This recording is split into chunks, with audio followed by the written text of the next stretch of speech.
Well, good evening. No, good afternoon from Jerusalem. Morning on your side of the world. We are, as announced at the beginning, in the second Sunday of the Pentecost, or some calendars will call it the first Sunday after the Trinity. Whichever it is the beginning of a very long season called Ordinary Time. And as we can see, Father Dominic, he is now wearing green. Why do we call it Ordinary Time, I hear you ask? That's a good question. Why do we call this Ordinary Time? Is it because it's ordinary? Color green, pretty common. It's called ordinary because it's based on ordinal numbers. And so we count, right, based on ordinal numbers. Second Sunday after Pentecost, third Sunday after Pentecost, fourth Sunday after Pentecost, because we really have no other way to call these Sundays. So that's what we do. We are in ordinary time. We had Trinity Sunday, which is a very, very interesting Sunday of the calendar, because it's the only Sunday that's dedicated not to an event, but to a piece of doctrine, right? The doctrine of the Trinity. There might be one other festival dedicated to doctrine, which is the Thursday after Trinity, which is called Corpus Christi. Now that is that's actually a debate, whether that's actually a doctrine or whether that's just an event where Jesus is describing on the Passover, this is my body, this is my blood, and giving us the institution of what we call the Eucharist. And so it depends on your theology on that one. But because Holy Week, the Thursday of Holy Week, is always dedicated to Nouveau Mandatum, the description of the new commandment, they kind of do the Corpus Christi on the very next Sunday they possibly can come up with, and that's the Thursday after Trinity. So how's all that for calendars? There you go. We are in ordinary time. Yes, lectionary reading C. So we are reading the Gospel of Luke. Luke is one of my favorite Gospels. Everyone should have a favorite Gospel that you really get linked into and know all the stories intimately. That doesn't take away anything from any of the other Gospels, of course. Luke is an author who wrote most of the New Testament. But I hear you ask, he actually ended up writing more words than the Apostle Paul. Paul's letters, he's got more letters, yes, he just doesn't have as many words as our dear brother Luke, who puts together Luke and Acts. And today, in our readings, we are presented a variety of themes. We've got miracles, we've got demonic subservience to the risen Lord, well, not risen at the time of the Gospels, but to Jesus. We've got exorcisms, it's always fun. We've got faithfulness, the question of faithfulness and witnessing of God's power. A lot of interesting themes that have been brought together in our readings. But I thought what we might do is begin just with a little bit of exegesis, simple exegesis of the Gospel passage, perhaps ask a few questions and then see how they link in to the other readings, if we can come up with a theme for our day. So we have Jesus crossing the Lake of Galilee and going over to a Gentile side of the lake. The name is Gerasini, lots of different names for this area. The story is the synoptic tradition. That is, it's in all three of the synoptic gospels. It's not actually in John. And there's different variants. Each of the gospel passages gives you a little bit extra information in some, a little bit less information in another. Like, for example, in the account in Matthew, you end up with two demoniacs, not just the one. Here you get two. And in Matthew, you don't have Jesus telling the man, now go back and tell everybody about me. In Matthew, it's a shorter story. He simply releases the man from the demons and climbs back in the boat and sails away, which of course then begs the question, what was that all about? It's a very interesting thought. Where exactly does he go? Well, when people get into their historical geography and they jump over to the other side of the lake, they start looking for the right topography. And the Byzantines thought that they have found it.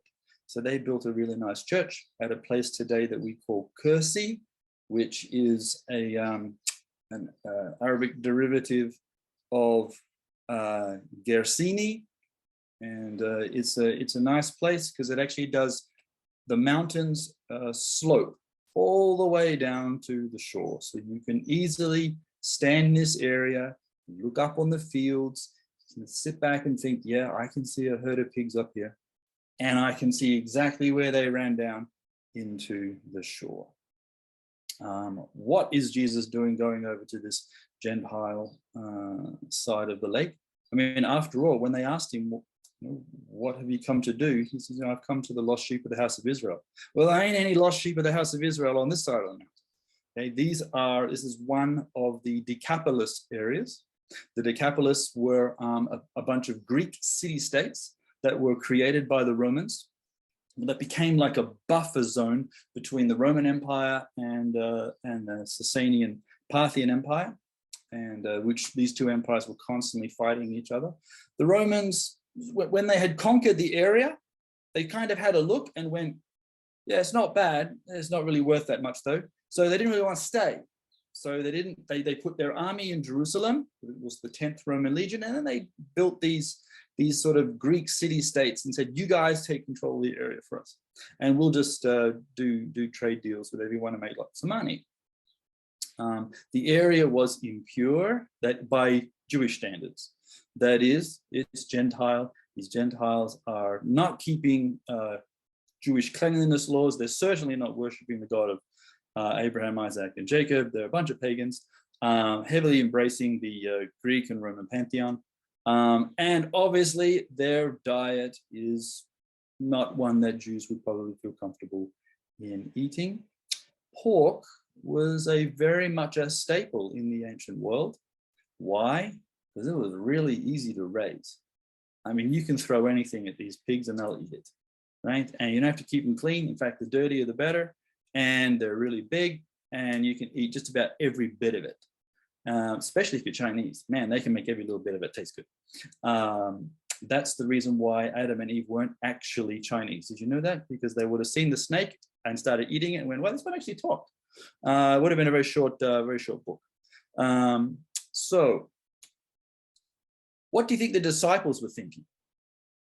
I mean, Jesus has just cast out, he's healed in the scenario. He's been doing some teaching. He's calmed the storm. Incredible miracle, showing that he's a supernatural. He's got power over the elements. And he crosses the lake and he goes to an incredibly impure area. Now, in all of the three Gospels, the synoptic accounts, it's only Jesus that gets out the boat. None of the other disciples actually speak in this encounter. Why not? They probably weren't there. So here they are hopping in the boat. Peter, who's incredibly obsessed with ritual purity and in the book of Acts still hasn't eaten unclean animals. You know, none of these disciples get out of the boat. What is our master doing? He gets out and he walks off up the hill where he encounters this man who's possessed. This is actually the most detailed account in the entire Bible of what possession actually looks like. So we've got a guy who seems to act more like an animal than a human. He's living amongst death. I mean, that's where this spirit is coming from. It is the antithesis of life. So he's living amongst the tombs and amongst dead things. He's naked. He's got incredible strength. He's totally uncontrollable. I mean, you cannot control this guy. Whenever you bind him up, it breaks himself out. He's incredibly self-destructive. The other Gospels actually describe that he would cut himself with stones. And when they did try and bind him up, he would overpower them and run off into the desert. Why would demons run into the desert? Because in Jewish tradition, that's the desert is the abode of demons. That's where they live. And Hence the reason why you would always send the scapegoat out into the desert, like dump the sins of the world on top of these demons. Very, very, very dark place. And where does Jesus go to encounter Satan? He goes into the desert, and that's where he encounters the enemy. And the Byzantines knew this tradition too, because the desert fathers and the ascetics, they would actually go out into the desert to fight the demons. And if you read the history of the desert fathers, and it's absolutely fascinating, they're all having conversations with the enemy, and they're beating him. They're very, very, some incredible stories of our those that went before us. Now, when Jesus encounters this man, you end up with a little piece of irony. I mean, first of all, these demons can recognize who Jesus is. And they got a clear proclamation of who you are. You're the Son of the Most High God. Nobody else has actually figured this out yet. Well, Nathaniel did, but nobody else. Just this guy. And they beg Jesus, don't torment us. Now that's really ironic, because what have they been doing to this poor guy all his life? I mean, they're tormenting him, and then they say to Jesus, don't torment us. Like, the irony that is there, and this is actually true of most of the world. We're all like this. Don't do to me what I'm doing to you, and yet that is the law. Do unto others as you would have them do unto you. And here you see the enemy says, please don't torment us, but you're tormenting this poor guy. And the demons are absolutely aware of their fate. Don't send us into the abyss yet, which means they're not there. It's very interesting. And when you read the book of Revelation, at the end of the book in chapter 21, you actually open up hell, and then you throw in the beast and the Satan and death and everybody else that's bad. So we often get this tradition that, hell's full of demons. It's not. It's empty. But you'll get fill up at the end. And these demons knew their fate. And despite the fact that they knew their fate, they didn't want to change their behavior. Isn't that sad? Too many people in our modern world have exactly the same thinking. They know what the end is going to be, and they don't care. Wow, how far have we traveled? But brothers and sisters, we know the end from the beginning, and that is an incredible message of hope, of power, of love, and it's a message that we got to keep sharing with other people, with the entire world, even with the spirit world, because they too know their fate. And this story of the possessed demoniac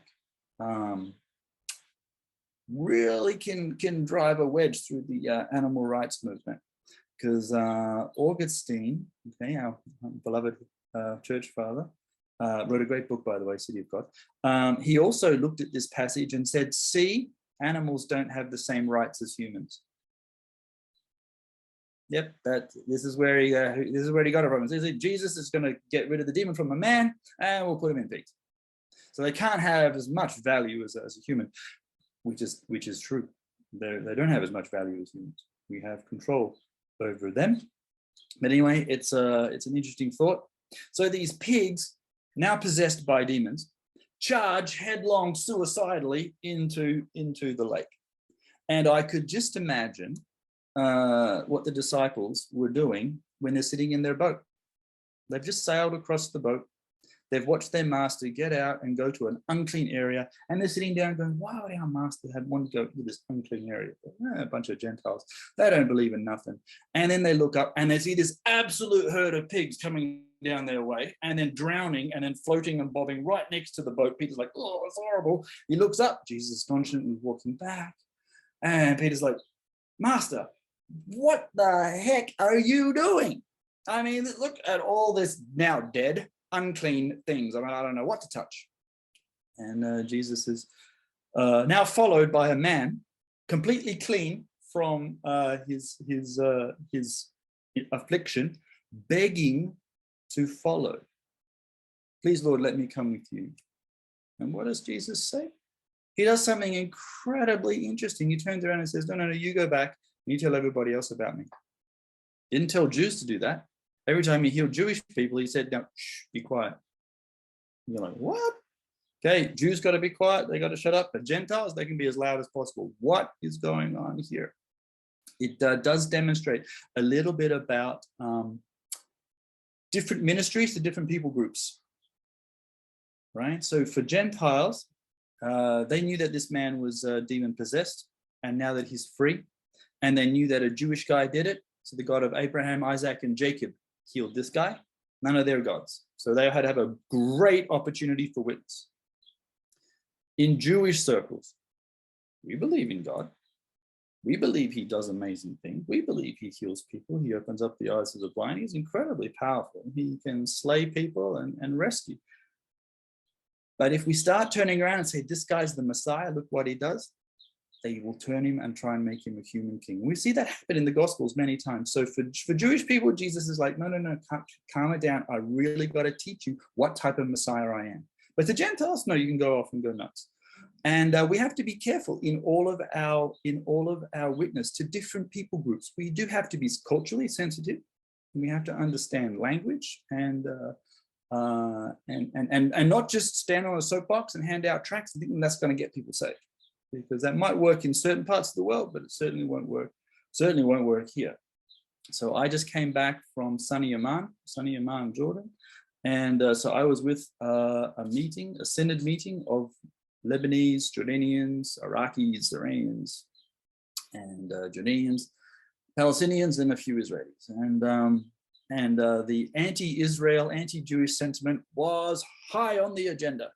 And I had to bite my tongue, okay, because the politics is not theology. Okay, that's something very different. And so I need to make sure that I keep that to one side and keep the gospel focused, because these are followers of Jesus. They just have a very different political opinion to me. And so in the ministry here, you have to be very sensitive to that. And I can't sort of ram through. Perhaps I'd like everybody to turn to Romans 9, 10, and 11, and let's have a Bible study. Not really going to work. So here we have quite a few interesting questions about this story. Why is it here?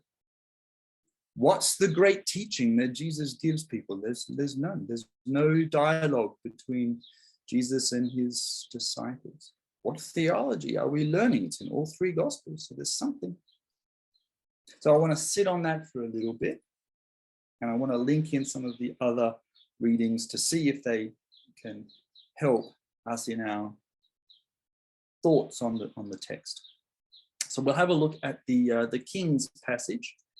And we end up with we start with the story of Elijah, who he's a non-literary prophet. What does it mean by that? Well, he doesn't write a book. Okay, there's no book of Elijah. Yet he is the greatest of prophets. That's not bad. You can be the greatest of prophets and you not write a book. So that's a good thing. He and Elisha share one thing in common. They are the only prophets that are actually described as having the Spirit. Every other prophet gets a word from the Lord, or a chazon, a vision, or an oracle, okay? And then they sort of retell that. But only Elijah and Elisha have the Holy Spirit, have the Spirit of God. And those are the two prophets that Jesus uses in Luke 4 when he describes the prophets. The Spirit of the Lord is upon me, just like those two, okay? And also Jesus doesn't write a gospel. I mean, he is the gospel, but he doesn't write a book per se. We have the character Ahab and his wife Jezebel, and these are pretty bad characters. Their names in Hebrew, it's definitely a real dig at them. Jezebel, Isavel in Hebrew means island of rubbish. Okay, so I don't know why you would want to call your daughter that. I mean, maybe she was just a mess at the start, okay? Or naming your son. Now, Ahab is the son of Omri, okay, who was a nasty piece of work as a king. Ahab, Achav in Hebrew, means my father is my brother. Yeah, as like there basically is a big bunch of incest going on in this genealogy. I mean, it's just everything about them is just a bad piece of work. And but Elijah has confronted these nasty people. You know the story, the previous couple of chapters. He had beaten the prophets of Baal, and it's been great. I mean, in terms of miracles, and you know, he hammed it up. He made fun of them. He really poured water all over his altar and wood and offering, and then they ended up massacring the prophets of Baal. I mean, just they win.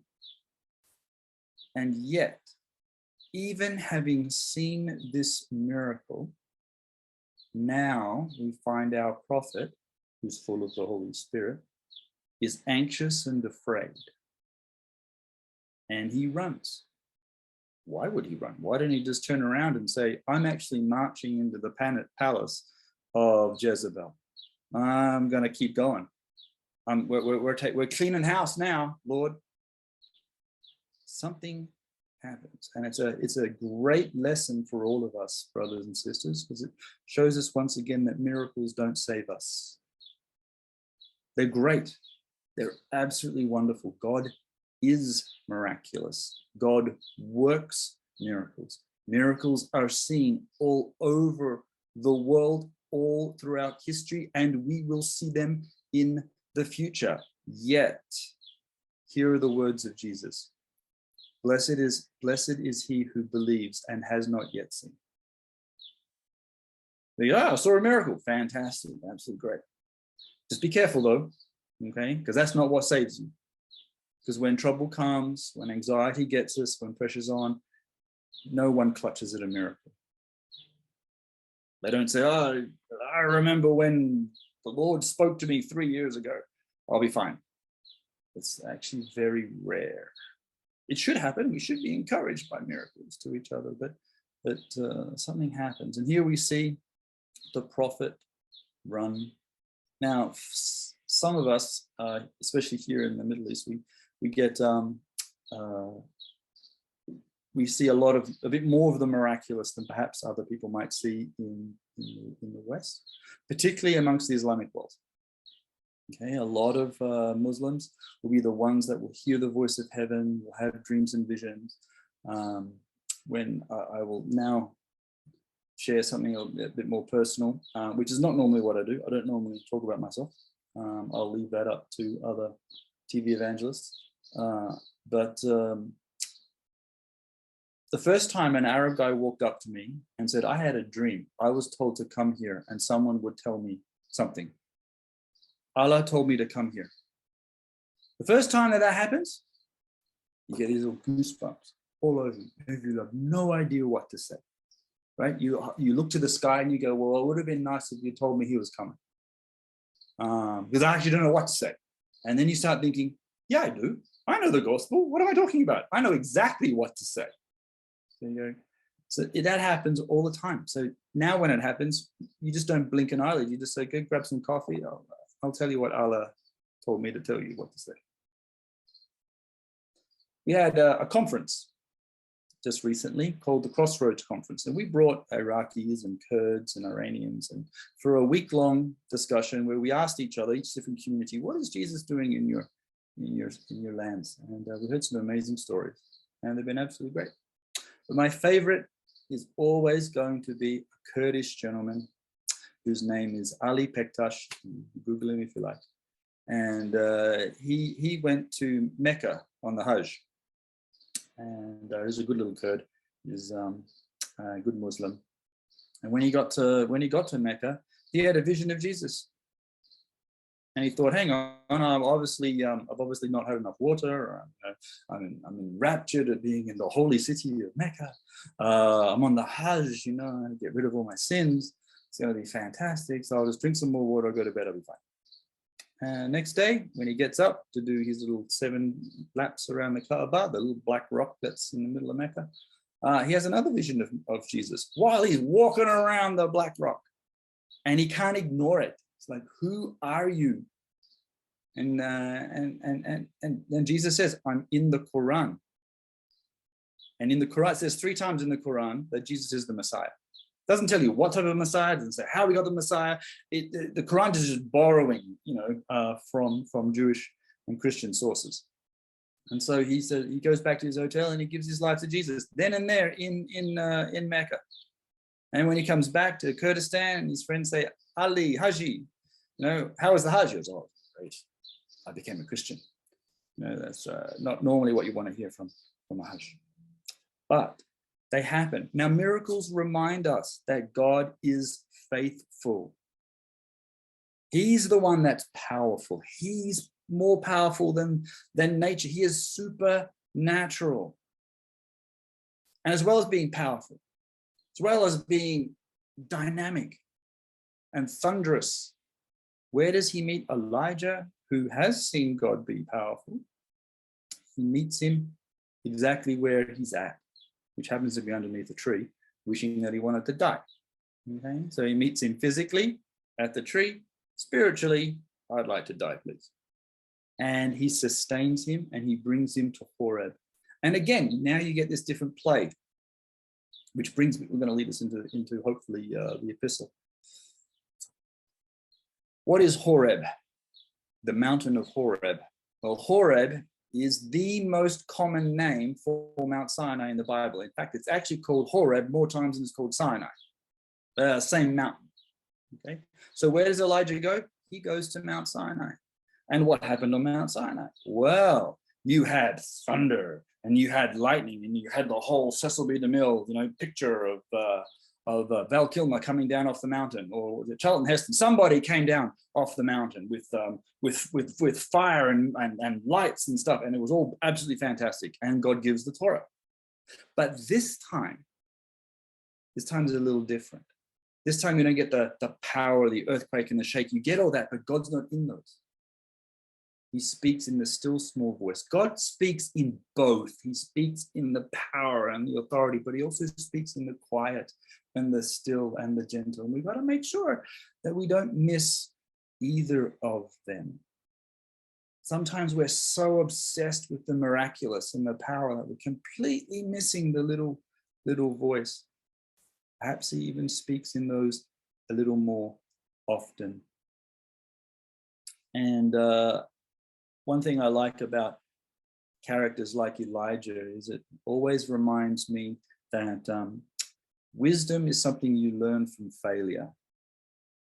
You don't learn a lot of wisdom from success.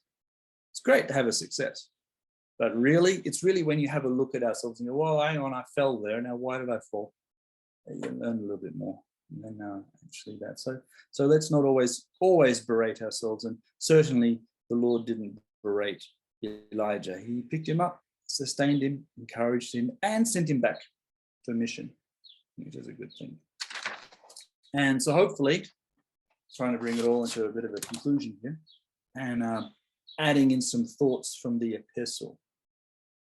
So brothers and sisters, we serve a God who is miraculous. He is supernatural. He is also personal. He is also quiet and humble, as well as a king. Miracles are great. They're absolutely fantastic. They are not the things that make us faithful. That's something else. When we read the book of Acts, every time Paul did a miracle, he got the absolute stuffing kicked out of him and usually got kicked out of town. When he didn't do a miracle and he actually had a sort of little Bible study, he ended up planting a church. Interesting. Miracles are great. They are not the things that make us faithful. What was given to keep us faithful? Well, initially, as Paul says, we were given the Torah. It was our guardian. It was our shield. We had the instructions of God. They're great. It was a tutor. The actual Greek word there is actually really kind of cool. Pedagogos is the Greek child guardian tutor that the gentry would have. And this tutor would teach. He would teach wisdom, absolutely. He would moderate behavior of the child and help them to grow and keep them on the straight and narrow. He would defend them against the enemy senators and this, that, and the other, but he'd also discipline. And if you've read the Torah, there's a little bit of discipline in there, okay? If you don't do this, you'll get a nice little smack. But if you do this, you'll end up having some fantastic blessings. So The Torah is wisdom. I'm not going to say it's not. Even Paul says it's good. The word Torah is the instructions of God. They're great. But Paul is also admitting, brothers and sisters, it's great to have the instructions of the Lord, but it's better to have the Spirit. It's much, much better. He is our guide. He is our shield. That doesn't mean that the Torah disappears and we all throw it out the window, because Jeremiah 31 reminds us that the Torah is now written on our hearts. We have the instructions of the Lord on our heart, right where they're meant to be. Write these laws on your heart, says Moses, exactly where they're meant to be. And now the Spirit reminds us, keeps us, sustains us, and reminds us, remember that law that's on your heart? That's the thing you should do. And let me help you. And so as we listen to these stories and we look at some characters and we try and think, what does this teach me about Jesus, and how do I become a better disciple? Well, our master deliberately went to impure lands and made them clean. He journeyed with Gentiles and Jews. And as we see in the gospel, vis-a-vis the gospel, there are no Jews and Gentiles. Now, that doesn't mean Jews cease to exist. Neither do males and females cease to exist. But vis-a-vis the Lord, he counts us all as the same. What a treasure. He's powerful. Jesus, there's not one demon Jesus didn't meet that he couldn't beat. But that isn't the thing that saves us. What saves us is faithfulness, and the faithfulness of God, that he will come and find us even when we are at our most weakest. Sustain us in exactly the way that we need to be sustained. So encourage each other. Encourage each other with the power and strength of the Lord. He rose from the dead. He beat death. There's nothing that we should be afraid of. And when we do fall, then let us have the wisdom and the humility to accept the still small voice as God comes down, and Jesus comes down, the Spirit whispers to us, get up, it's okay. I haven't stopped loving you. Not really. And I actually never left. Let's go beat these demons together. And we will. We always will. Hallelujah. Praise the Lord. Shalom from Jerusalem.